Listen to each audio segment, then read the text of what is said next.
ஒரு இளைஞன் எதிர்த்து சொல்றான், ஐயா நீங்க வேட்பாளராக என்ன பேசினாலும் கூட அது சபை குறிப்பில் இருந்து நீக்கப்படும் அப்படிங்கிறார்.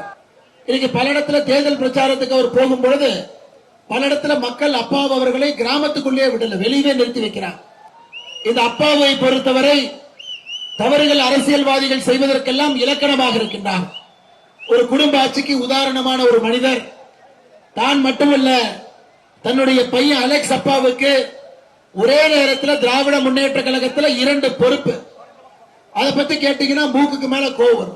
ராதாபுரம் தாலுகாவில் இருக்கக்கூடிய வள்ளியூர் தினசரி காய்கறி மார்க்கெட்டினுடைய என்ட்ரன்ஸ்ல கருணாநிதி ஐயாவுடைய சிலையை வைப்பதற்கு முயற்சி பண்ணார். அதான் ஒரு சாதனை.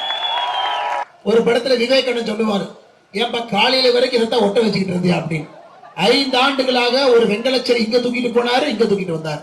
மதுரை உயர்நீதிமன்ற கிளைக்கு போனாரு, உச்ச நீதிமன்றத்துக்கு போனார்.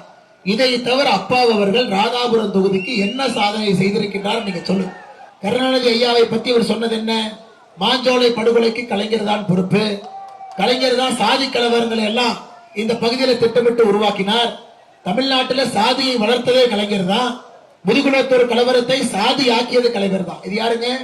அது வேற வாய், இது வேற வாய். அது தமிழ் மாநில காங்கிரஸ்ல இருந்த வாய்.